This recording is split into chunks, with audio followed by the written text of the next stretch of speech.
देवशयनी एकादशी व्रत कथा। गौरी पुत्र गणेश भगवान जी की जय। बोलिए श्री लक्ष्मी नारायण भगवान जी की जय। राधा कृष्ण एक है, मिलकर हरते ताप। राधा कृष्ण रटते रहो, मिट जाएंगे सब पाप। बोलिए श्री राधा कृष्ण भगवान की जय। प्रिय भक्तों, आज आषाढ़ मास के शुक्ल पक्ष की एकादशी तिथि है और इस एकादशी को देवशयनी एकादशी के नाम से जाना जाता है।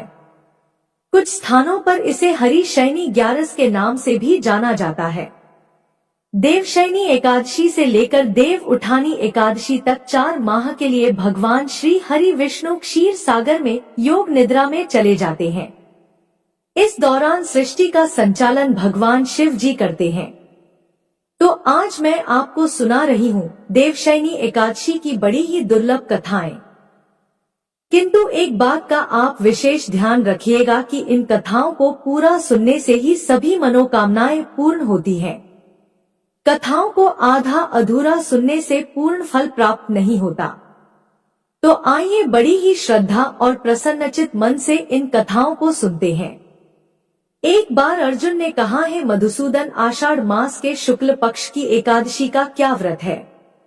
उस दिन किस देवता का पूजन होता है? उसका क्या विधान है और इसकी कथा क्या है? यह सब विस्तार पूर्वक बताइए। तब भगवान श्री कृष्ण जी ने कहा, है धनुर्धर, एक बार नारद जी ने ब्रह्मा जी से यही प्रश्न पूछा था। तब ब्रह्मा जी ने कहा कि नारद, तुमने कलयुग में प्राणी मात्र के उद्धार के लिए सबसे श्रेष्ठ प्रश्न पूछा है, क्योंकि एकादशी का व्रत सब व्रतों में उत्तम होता है। इसके व्रत से सभी पाप नष्ट हो जाते हैं। इस एकादशी का नाम देवशयनी एकादशी है।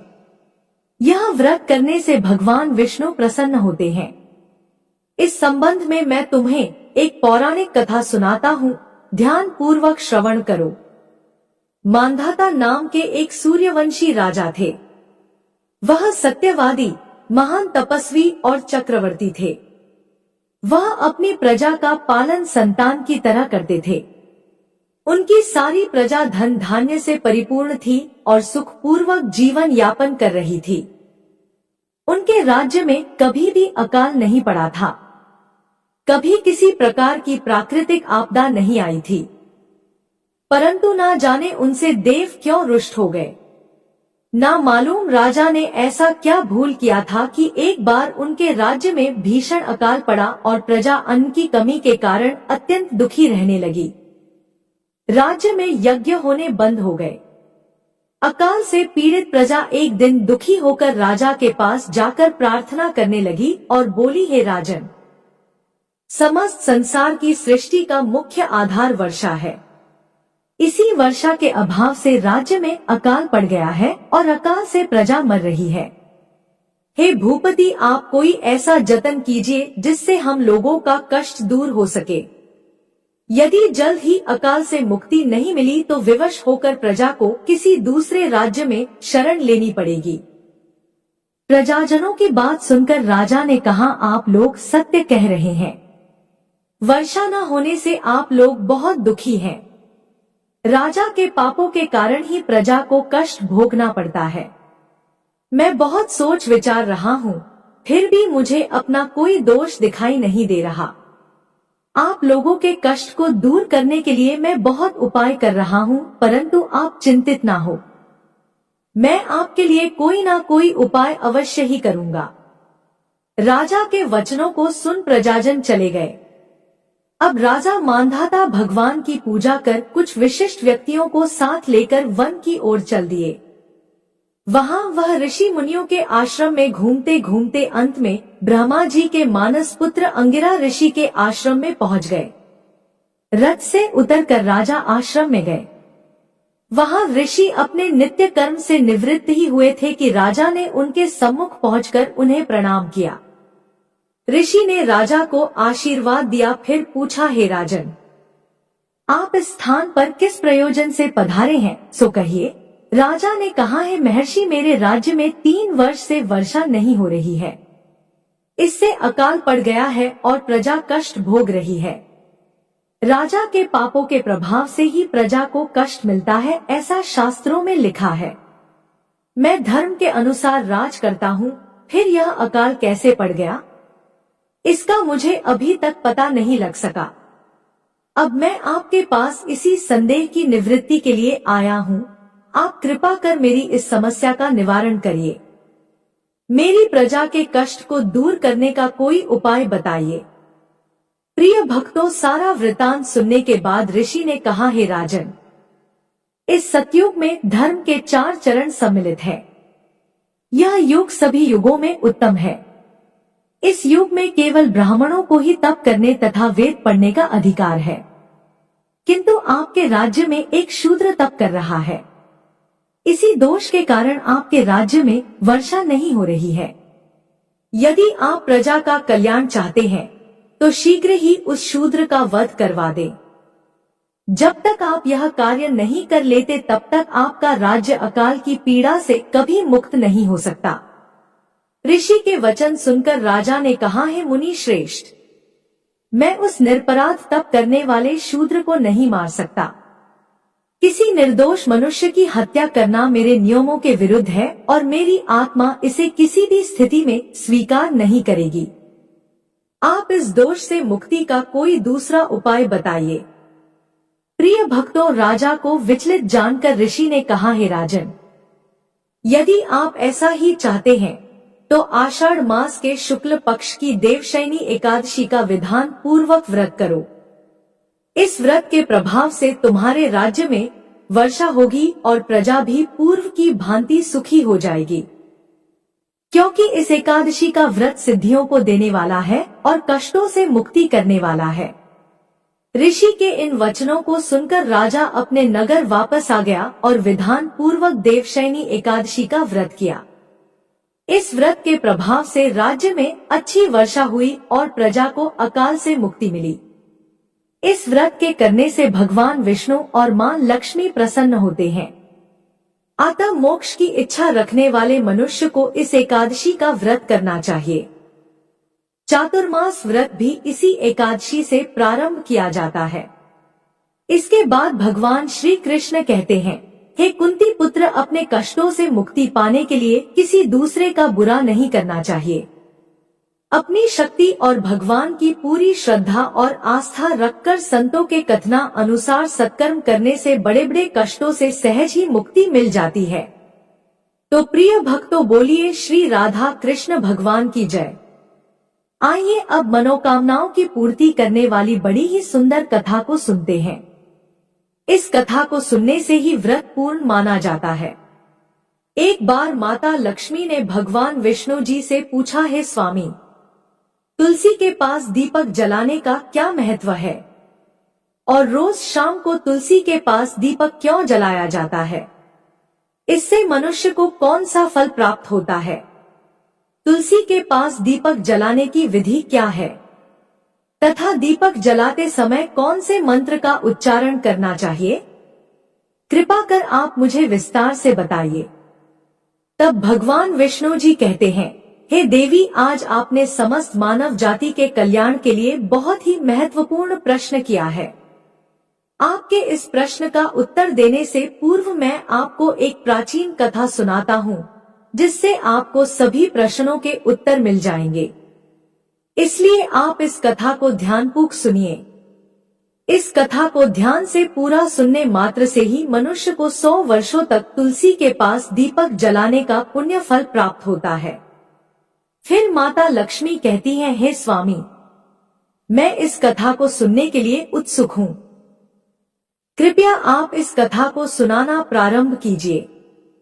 तब भगवान विष्णु माता लक्ष्मी को वह कथा सुनाने लगते हैं और कहते हैं कि हे देवी, पूर्वकाल की बात है। दक्षिण दिशा में तुंगभद्रा नाम की एक बहुत बड़ी नदी है।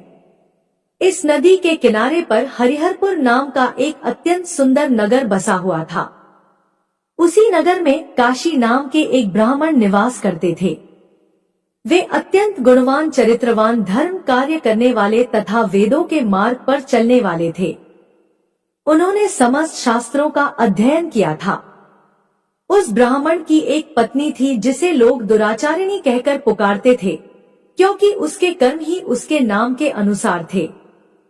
वह सदैव ही अपने पति को अपमानित करती थी और वह अपने पति के लिए कुवाच्य कहती थी। इतना ही नहीं, वह अपने पति को भयंकर दुख देती थी।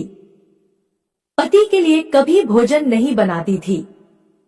उसने अपने पति के साथ कभी शयन नहीं किया, कभी उसके साथ प्रेम से व्यवहार नहीं किया। पति के मित्र या परिवार के लोग घर पर आते तो वह स्त्री उनको अपमानित करके भगा दिया करती थी और स्वयं काम भाव से उन्मत्त होकर निरंतर अन्य व्यभिचारिणी स्त्रियों के साथ घूमा करती थी। उसका मन पति को छोड़कर पराये पुरुषों में लगा रहता था। उसने कभी अपने पति से प्रेम से बात नहीं की, किंतु पराये पुरुषों के संग बैठकर बातें किया करती थी। पराये पुरुषों को मोहित करने के लिए सज-धज कर गांव में घूमने जाया करती थी। कभी कभी वह वन में किसी वृक्ष के नीचे खड़ी होकर सुंदर पुरुषों की राह देखने लगती और किसी दुष्ट पुरुष को मोहित करके उसके संग भोग विलास किया करती थी। एक दिन वह दुराचारिणी स्त्री वन में जाकर एक वृक्ष के नीचे खड़ी हो गई। उसका चित्त काम से भरा हुआ था। वह किसी सुंदरकामी पुरुष की राह देख रही थी, किंतु बहुत समय निकलने के बाद भी उस स्थान पर कोई पुरुष नहीं आया। इसलिए वह अत्यंत दुखी हो गई और प्रियतम की खोज में इधर उधर देखने लगी। उस दिन उसका सारा परिश्रम व्यर्थ हो गया, क्योंकि उस दिन वहां से कोई राहगीर नहीं गुजरा। वहां पर खड़ी होकर वह नाना प्रकार की बातें कहकर विलाप करने लगी कि आज तो इस मार्ग में कोई भी पुरुष नहीं आया, अब मैं कैसे अपने काम वासना को शांत करूं। वह जोर जोर से विलाप करने लगी। हे देवी, उसी जंगल में एक भयानक बाघ निवास करता था। उस पापनी स्त्री के आवाज को सुनकर वह जग गया, जबकि वह सोया हुआ था, और उछलकर उस स्त्री का भक्षण करने के लिए उसके पास आ गया। उस भयंकर बाघ को देखकर उस स्त्री के पसीने छूटने लगे और वह भय से थर थर कांपने लगी। वह स्त्री कुछ करती इतने में ही उस बाघ ने अपने पंजे से उसे घायल कर दिया और वह स्त्री धरती पर गिर पड़ी। धरती पर गिरते ही स्त्री चिल्लाते हुए बोली, अरे बाघ, तू किस लिए यहाँ पर आया है? मुझे क्यों मार रहा है? तू मुझे छोड़ दे, मेरा भक्षण करके तुम्हें क्या मिलेगा? उस स्त्री की इस अज्ञानता पूर्वक बात को सुनकर वह भयानक बाघ क्षण भर के लिए रुक गया और मनुष्य आवाज में हंसते हुए बोला, हे दुष्टा, आज विधाता ने तुझे मेरा ग्रास नियुक्त किया है। तुझ जैसे दुष्ट स्त्री का भक्षण करना ही मेरा काम है, तभी मुझे इस शरीर से मुक्ति मिलेगी। वह स्त्री कहने लगी, हे बाघ, तुम कौन हो? मुझे सच सच बताओ, तुम्हें किस कारण से बाघ की योनि में जन्म लेना पड़ा और तुम मुझ जैसी स्त्रियों का भक्षण क्यों करते हो? पहले मुझे सारी बात बताओ और फिर मेरा भक्षण करो। फिर बाघ कहने लगा, हे पापिनी, मैं तुम्हें पूर्व जन्म का वृतांत सुनाता हूँ कि किस कारण से मुझे बाघ बनना पड़ा। पूर्व काल में दक्षिण देश में एक नदी थी और उस नदी के तट पर एक नगरी बसी हुई थी। उस नगरी में मैं निवास करता था। मैं एक ब्राह्मण का पुत्र था और नदी के किनारे बैठकर यज्ञ आदि कार्य किया करता था। मैंने उस जन्म में अनेकों पापियों के लिए यज्ञ किए, उन पापियों के घर का भोजन किया। मैंने धन के लालसा में अनेक पापियों के लिए कार्य भी किए। जिन वस्तुओं का दान ब्राह्मणों को नहीं लेना चाहिए, उन वस्तुओं का दान भी मैं ग्रहण किया करता और दूसरों से धन लेता था, लेकिन कभी वापस नहीं करता था। इस प्रकार से पाप करते हुए मुझे बहुत वर्ष बीत गए और मैं वृद्ध हो गया। मेरे बाल सफेद हो गए, मुंह के सारे दांत गिर गए, लेकिन फिर भी मेरी दान लेने की आदत नहीं गई और मैं पाप करता चला गया। फिर एक दिन मैं धन के लोभ से नदी किनारे गया और अन्य धूर्त ब्राह्मणों के साथ मिलकर हमने लोगों को ठगना, झूठ बोलना और झूठे मंत्र वचन बोलकर हमने बिना विधि विधान किए ही देवी देवताओं का पूजन किया और बहुत सारा धन दान में ले लिया। फिर उसी स्थान पर एक बीमार कुत्ते ने मेरे पैर में काट लिया और मैं मूर्छित होकर गिर पड़ा। उसी क्षण मेरे प्राण चले गए। फिर यम के दूत उस स्थान पर प्रकट हुए और मुझे पकड़कर यमपुरी ले गए। हे नारी, जहाँ पर यमराज ने चित्रगुप्त से मेरे कर्मों का लेखा जोखा निकालने के लिए कहा। फिर चित्रगुप्त कहने लगे, हे धर्मराज, इस ब्राह्मण ने घोर पाप किए हैं। इसने दूसरों से झूठ बोलकर धन लूटा है। विधि विधान से पूजा न करके झूठे मंत्र बोलकर भगवान का अपमान किया है। इसीलिए यह पापी ब्राह्मण केवल नरक जाने के ही योग्य है। फिर यमराज ने अपने दूतों को आदेश देकर मुझे नरक की अग्नि में डाल दिया और कई वर्षों तक सजा भोगने के बाद मुझे बाघ का शरीर प्राप्त हुआ और मैं इस दुर्गम वन में निवास करने लगा। मैं अपने पूर्व जन्म के पापों को याद करके कभी महात्मा, साधु, पुरुष, स्त्री, पुरुष, सतत्व स्त्री का भक्षण नहीं करता हूँ। मैं केवल पापी, दुराचारी तथा कुलटा स्त्रियों का ही भक्षण करता हूँ, ताकि मुझे पापों से मुक्ति मिल जाए। फिर बाघ उस स्त्री से कहने लगा, हे पापनी, तेरे आचरण से तू कुलटा दिखाई देती है। अपने पति को छोड़कर तू इस वन में अन्य पुरुषों के साथ भोग विलास करने के लिए आई है। इसीलिए आज तुझे मेरा ग्रास अवश्य बनना पड़ेगा। इतना कहकर उस बाघ ने अपने तीक्ष्ण नाखून से उस पापिनी स्त्री के टुकड़े टुकड़े करके उसे खा लिए। फिर उस स्थान पर यम के दूत प्रकट हुए और उस पापिनी स्त्री को उठाकर यमपुरी ले गए। चित्रगुप्त ने उस स्त्री का लेखा जोखा निकाला और यमराज को बताया। यमराज ने उस स्त्री को घोर नरक में डाल दिया। कई वर्षों तक नरक की अग्नि में जलने के बाद उसने फिर पृथ्वी लोक पर एक चांडाल के घर में जन्म लिया और फिर वह कई प्रकार के दुख भोगने लगी। इस दुख को सहन करते करते एक दिन वह तीर्थ स्नान करने त्रिवेणी में चली गई। वहां पर एक आश्रम के बाहर निवास करने लगी और उसी आश्रम में एक तुलसी का पौधा था। अन्य स्त्रियों को वहां पर तुलसी के पास दीपक जलाते हुए देखकर उस पापिनी स्त्री ने भी वही किया। उसने तुलसी के पौधे के पास एक दीपक जला दिया। फिर उसी रात हृदयाघात से उसकी मृत्यु हो गई और यमराज के दूत उसे ले जाने के लिए फिर से प्रकट हुए। जैसे ही यम के दूत उस पापिनी स्त्री को पास में बांधकर ले जाने लगे, तभी भगवान विष्णु के दो पार्षद उस स्थान पर प्रकट हुए और उन्होंने उन दोनों को रोक लिया और कहने लगे, इस स्त्री को छोड़ दो। यह स्त्री नरक जाने के योग्य नहीं है। तुम किसके आदेश से ऐसा अधर्म कर रहे हो? तब उन यमदूतों ने कहा, हम यमराज के आदेश से इसे ले जाने के लिए आए हैं, किंतु आप हमें किस कारण से रोक रहे हैं? यह स्त्री अत्यंत पापी है।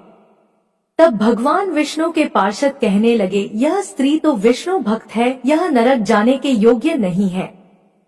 इसने संध्या के समय तुलसी के पास दीपक जलाया है, इसी कारण से इसके समस्त पाप नष्ट हो गए हैं। इसीलिए अब यह नरक जाने के योग्य नहीं है, यह स्वर्ग जाने की अधिकारी बन चुकी है। पार्षदों की बात सुनकर यमदूतों ने उस स्त्री को उसी स्थान पर छोड़ दिया और यमलोक लौट गए। वहां जाकर उन्होंने यमराज को सारा वृतांत सुना दिया।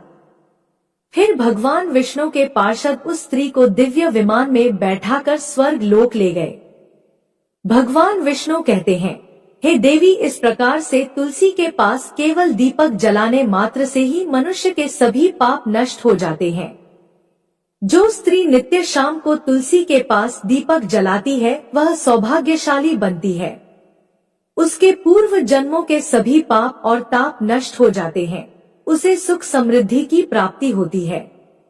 भगवान विष्णु कहते हैं, हे देवी, हजारों अमृत के घड़ों से नहलाने पर भी श्री हरि विष्णु को उतनी तृप्ति नहीं होती जितनी मनुष्यों के द्वारा तुलसी का एक पत्ता चढ़ाने से प्राप्त होती है।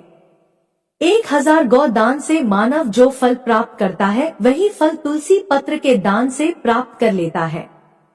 जो मृत्यु के समय अपने मुख में तुलसी पत्र का जल पाता है, वह संपूर्ण पापों से मुक्त होकर भगवान श्री हरि विष्णु के धाम जाता है।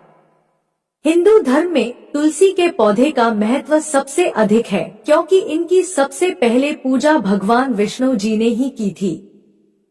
भगवान विष्णु आगे माता देवी लक्ष्मी से कहते हैं, जिस प्रकार आपसे बैकुंठ को ऐश्वर्य प्राप्त होता है, उसी प्रकार से बैकुंठ में तुलसी के कारण ही पवित्रता प्राप्त है।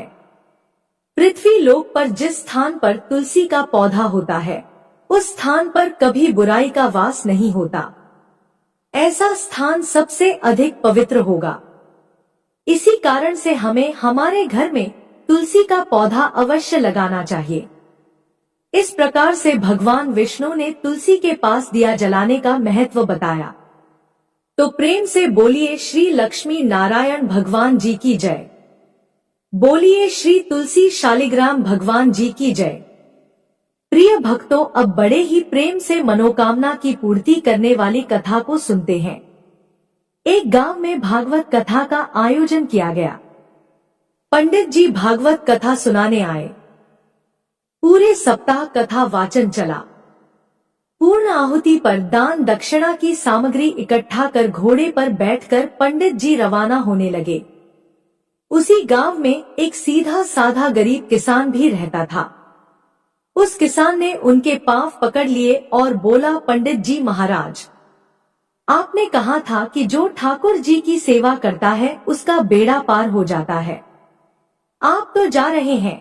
मेरे पास ना तो ठाकुर जी हैं, ना ही मैं उनकी सेवा पूजा की विधि जानता हूँ, इसलिए आप मुझे ठाकुर जी देकर पधारे। पंडित जी ने कहा, चौधरी तुम ही ले आना। किसान ने कहा, मैंने तो कभी ठाकुर जी को देखा ही नहीं, लाऊंगा कैसे? पंडित जी को घर जाने की जल्दी थी। वह किसान से अपना पीछा छुड़ाना चाहते थे। उन्होंने जल्दीबाजी में अपना भांग घोटने का सिलबट्टा उसे दे दिया और बोले, यह ठाकुर जी हैं, इनकी सेवा पूजा करना। किसान ने कहा, महाराज मैं सेवा पूजा का तरीका भी नहीं जानता, आप ही बताइए। पंडित जी ने कहा, देखो पहले खुद नहाना, फिर ठाकुर जी को नहलाना, उन्हें भोग चढ़ाकर ही तुम खाना। इतना कहकर पंडित जी ने घोड़े को दौड़ाया और जल्दी से वहां से चल दिए। किसान बहुत ही सीधा और सरल आदमी था। पंडित जी के कहे अनुसार सिलबट्टे को बतौर ठाकुर जी अपने घर में स्थापित कर दिया। दूसरे दिन स्वयं स्नान कर सिलबट्टे रूपी ठाकुर जी को नहलाया। विधवा माँ का बेटा था और खेती भी ज्यादा नहीं थी, इसीलिए भोग में अपने हिस्से का बाजरी का टिक्का, एक मिर्ची की चटनी रख दी। ठाकुर जी से किसान ने कहा, पहले आप भोजन पाओ फिर मैं खाऊंगा। जब ठाकुर जी ने भोजन नहीं लगाया तो किसान बोला, पंडित जी तो धनवान थे, खीर पूरी एवं मोहन भोग लगाते थे, मैं तो गरीब किसान का बेटा हूँ, इसीलिए मेरी रोटी चटनी का भोग आप कैसे लगाएंगे? पर साफ साफ सुन लो, मेरे पास तो यही भोग है, खीर पूरी मेरे बस की नहीं है। ठाकुर जी ने भोग नहीं लगाया तो किसान भी सारा दिन भूखा रहा। इसी तरह वह हर रोज एक बाजरे का ताजा टिक्का और एक मिर्ची की चटनी रख देता एवं भोग लगाने की प्रार्थना करता। ठाकुर जी तो पसीज ही नहीं रहे थे और यह क्रम निरंतर 6 दिन तक चलता रहा। छठे दिन किसान बोला, ठाकुर जी आप अपनी रोटी खाते क्यों नहीं हो, शर्माते क्यों हो? आप कहो तो मैं आंखें मूंद लूं फिर खा लेना। ठाकुर जी ने फिर भी भोग नहीं लगाया। किसान भी भूखा प्यासा था। 7वें दिन किसान परेशान हो गया और फूट फूट कर रोने लगा एवं कहने लगा कि सुना था आप दीन दयालु हो, पर आप भी गरीब की कहाँ सुनते हो। मेरा रखा यह टिक्का और चटनी नहीं खाना है तो मत खाओ, अब मुझे भी नहीं जीना है। इतना कहकर उसने सिलबट्टा उठाया और सिर फोड़ने को तैयार हुआ। अचानक सिलबट्टे से एक प्रकाश पुंज प्रकट हुआ एवं किसान का हाथ पकड़कर कहा, देख किसान, मैं तेरी चटनी टिक्का खा रहा हूँ। ठाकुर जी बाजरे का टिक्का एवं मिर्ची की चटनी मजे में खा रहे थे। अब आधा टिक्का खा लिया तो किसान बोला, क्या ठाकुर जी मेरा पूरा टिक्का खा जाओगे? मैं भी 6 दिन से भूखा हूँ, आधा टिक्का तुम मेरे लिए भी छोड़ दो। ठाकुर जी ने कहा, तुम्हारी चटनी रोटी बड़ी मीठी लग रही है, तुम दूसरी खा लेना। किसान ने कहा, प्रभु माँ मुझे एक ही रोटी देती है, यदि मैं दूसरी लूंगा तो माँ भूखी रह जाएगी। प्रभु ने कहा फिर ज्यादा क्यों नहीं बनाते? किसान ने कहा खेत छोटा सा है और मैं अकेला। ठाकुर जी ने कहा और खेत जोत लो। किसान बोला प्रभु मेरे पास बैल थोड़े ही हैं, मैं तो खुद ही जोतता हूँ। ठाकुर जी ने कहा तो तुम नौकर रख लो। किसान ने कहा प्रभु आप तो मेरा मजाक उड़ा रहे हैं। नौकर रखने की हैसियत हो तो 2 वक्त की रोटी हम माँ बेटे खाना लेते। इस पर ठाकुर जी ने कहा चिंता मत कर, मैं तेरी सहायता करूंगा। कहते हैं तब से ठाकुर जी ने किसान का साथी बनकर उसकी सहायता करनी शुरू कर दी। किसान के साथ खेत में कामकाज कर उसे अच्छी जमीन एवं बैलों की जोड़ी दिलवा दी। कुछ ही अरसे बाद घर में गाय भी आ गई। मकान भी पक्का बन गया। सवारी के लिए घोड़ा आ गया। किसान एक अच्छा खासा जमींदार बन गया। कई साल बाद पंडित जी पुनः किसान के गांव भागवत कथा करने आए। किसान भी उनके दर्शन को गया। प्रणाम कर बोला पंडित जी आप तो ठाकुर जी को देकर गए थे। वे 6 दिन तो भूखे प्यासे रहे एवं मुझे भी भूखा प्यासा रखा। 7वें दिन उन्होंने भूख के मारे परेशान होकर मुझ गरीब की रोटी खा ली। ठाकुर जी की इतनी कृपा है कि खेत में मेरे साथ कंधे से कंधा मिलाकर हर काम में मदद करते हैं। अब तो घर में गाय भी है। घर में ही दूध की तो नदियां बहती हैं। पंडित जी ने सोचा मूर्ख आदमी है, मैं तो भांग घोटने का सिलबट्टा देकर गया था। गांव में पूछने पर लोगों ने बताया चमत्कार तो हुआ है। अब किसान वह गरीब नहीं रहा, जमींदार बन गया है। दूसरे दिन पंडित जी ने किसान से कहा कल कथा सुनने आओ तो अपने साथ अपने उस साथी को लेकर आना जो तुम्हारे साथ खेत में काम करता है। घर आकर किसान ने प्रभु से निवेदन किया कि प्रभु कथा में चलो। तो प्रभु ने कहा मैं नहीं चलता, तुम जाओ। किसान बोला तब क्या उस पंडित जी को आपसे मिलने घर ले आऊं? प्रभु ने कहा बिल्कुल नहीं, मैं झूठी कथा कहने वालों से नहीं मिलता। जो मुझसे सच्चा प्रेम करता है और जो अपना काम मेरी पूजा समझकर करता है, मैं उसी के साथ रहता हूँ। मैं तो भक्त के वश में रहता हूँ। बोलिए श्री राधा कृष्ण भगवान की जय। बोलिए श्री द्वारिकाधीश भगवान की जय। प्रिय भक्तों, आइए अब बड़ी ही श्रद्धा से सुनते हैं कि कैसे एक बूढ़ी माँ ने एकादशी का व्रत रखा। इस कथा को सुनने से एकादशी माता अत्यंत प्रसन्न होती है। यह कथा सुने बिना व्रत कथा अधूरी मानी जाती है, तो इसे पूरा अवश्य सुनिएगा। एक बार एक बूढ़ी माँ ने एकादशी का व्रत रखा।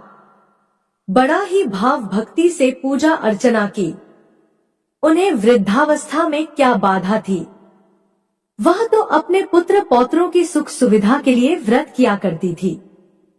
वे दिन भर तो जरा कठोर मन करके अपनी प्यास को रोके रही और दिन में ब्राह्मणों को मिट्टी के पात्र में भरकर पानी और ऋतु फल दान दिए। दोना भर भर के चीनी और दही वितरण किया। उन्हें गर्मी के कारण बहुत बेचैनी हो रही थी, इस कारण वे बहुत देर तक पानी में पड़ी रही, मुंह धोती रही। तब कहीं थोड़ा बहुत धैर्य बंध पाया। धूप तो तेज पड़ ही रही थी, इस कारण मुंह सूख रहा था और बहुत बेचैनी हो रही थी। एक तो बुढ़ापा और दूसरा यह भयंकर गर्मी। वृद्धावस्था की स्थिति तो कुछ दूसरे ही प्रकार की होती है। जैसे तैसे रो धो करके दिन कट पाया। अब पहाड़ सी रात सामने थी और उस रात का कटना बड़ा ही कठिन दिखाई दे रहा था। खटिया पर पड़े पड़े शांति नहीं मिल रही थी। वे बार बार करवट बदल रही थी। अनेक बार वे बाहर जाती और भीतर आती। उन्हें घर के अंदर शांति नहीं थी। वे खटिया पर पड़ी पड़ी एकादशी माता का स्मरण करती रही। वे कहती रही कि हे माता जी, आप मेरी लाज रखिएगा। आप ही मुझे शांति दे दीजिएगा जिससे मैं यह व्रत कर सकूं और यह पहाड़ सी रात शांतिपूर्वक व्यतीत हो सके। प्यास के कारण बूढ़ी माँ की बेचैनी तो बढ़ ही रही थी। उन्होंने धैर्य रखने का बहुत प्रयास किया, किंतु सहनशीलता की सीमा टूट गई और वे घबराकर एकदम चिल्ला उठी। बोली कि बचाओ बचाओ। अम्मा का चिल्लाना सुनकर परिवार भर के नर नारी बच्चे और पड़ोसी एकत्रित होकर बूढ़ी अम्मा के खटिया के समीप पहुंच गए। सबने पूछा कि अम्मा आपको क्या हुआ? आप क्यों चिल्ला रही हैं? आप इस वृद्धा अवस्था में यह कठिन व्रत क्यों कर रही हैं? अम्मा जी शक्ति से ही भक्ति होती है। थोड़ी ही देर में वे फिर से बोली कि अरे मेरे प्राण निकले ही जा रहे हैं। मेरी छाती पर ठंडे पानी का घड़ा रख। अब नातियों ने दादी की छाती पर ठंडे पानी का पात्र रख दिया। तब उन्हें कहीं थोड़ा बहुत आराम मिला और थोड़ी देर के लिए उन्होंने अपनी आंखें बंद कर ली। अब एकादशी माता ने सोचा कि यह बूढ़ी अम्मा है तो बहुत कठोर, जरा जाकर उसकी परीक्षा लेनी चाहिए। वे आधी रात को मुर्गा बनकर टेर लगाने लगी।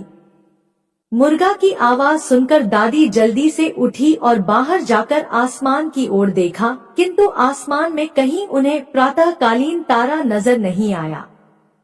वे सोचने लगी यह मुर्गा क्यों और कैसे बोल गया। उन्हें प्यास तो लग ही रही थी। थोड़ा बहुत उनका मन भी विचलित हो गया था।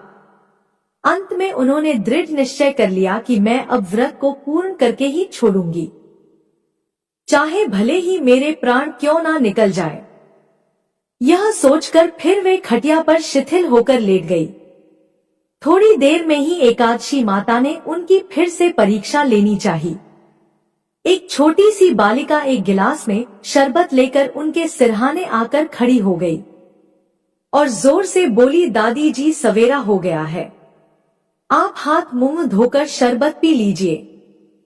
पहले तो शरबत का गिलास देखकर उनका मन मचल उठा, किंतु अचानक व्रत का स्मरण हो आया और उन्होंने सोचा कि मैं किसी भी प्रकार से अभी शरबत नहीं पी सकती हूँ, और वे शांतिपूर्वक अपनी खटिया पर लेट गई। फिर थोड़ी ही देर में उन्हें ऐसा लगा जैसे किसी ने उन्हें पानी के कुएं में पलट दिया हो। वे बड़ी देर तक हाथ पैर चलाती रही, किंतु उन्होंने अपने मुंह में एक बूंद भी पानी जाने नहीं दिया। वे दृढ़ता पूर्वक अपना व्रत पालन करती रही। थोड़ी देर में ना जाने कहां से सामने आग जलने लगी, जिससे भारी गर्मी बढ़ने लगी। प्यास के कारण प्राण निकलने लगी, किंतु बूढ़ी अम्मा का कुछ भी नहीं बिगड़ पाया। वे जहां की तहां मुस्कुराती हुई बैठी रही। थोड़ी ही देर में बाहर प्रकाश दिखाई देने लगा। ऐसा लगा जैसे सवेरा हो गया हो। बूढ़ी अम्मा ने जब बाहर निकलकर देखा तो समझ गई, अभी सवेरा होने में 3-4 घंटे की देरी है। यह जानकर वे शांतिपूर्वक इधर उधर घूमने लगी। फिर एकादशी माता यह बात अच्छी तरह से समझ गई कि यह बूढ़ी अम्मा किसी भी प्रकार से अपने व्रत से नहीं टल सकती है। वे उनके सत्य व्रत को अच्छी तरह से समझ गई। अब सवेरा होते ही बूढ़ी माता ने स्नान किया, भगवान का पूजा पाठ किया, एकादशी की कथा सुनी, ब्राह्मणों को दक्षिणा देकर भोजन कराया। तब कहीं उन्होंने व्रत का पारण करके जल ग्रहण किया। कन्याओं को भोज कराने के बाद अम्मा ने स्वयं भोजन किया। उस श्रेष्ठ व्रत के प्रभाव से बूढ़ी अम्मा की आयु में वृद्धि हो गई। उनका घर परिवार हरा भरा हो गया। अब उनको कोई अभाव ना रहा। वे हर तरह से सुख साधनों से संपन्न हो गई। नाती नातिन से उनका घर भर गया और वे उसी दिन से 12 महीने की एकादशी का व्रत करने लगी। एकादशी माता के व्रत के प्रताप से इस संसार में हर प्रकार के सुख भोग कर अंत में वह बैकुंठ धाम को चली गई। जैसे एकादशी माता ने बूढ़ी माता और उनके परिवार को हरा भरा किया, ऐसे ही एकादशी माता हम सभी की मनोकामनाओं को पूर्ण करें। लक्ष्मी नारायण की जय। आशा करती हूँ कि आपको यह कथा पसंद आई होगी। कहानी पसंद आए तो चैनल को सब्सक्राइब करें और वीडियो को लाइक व शेयर करें।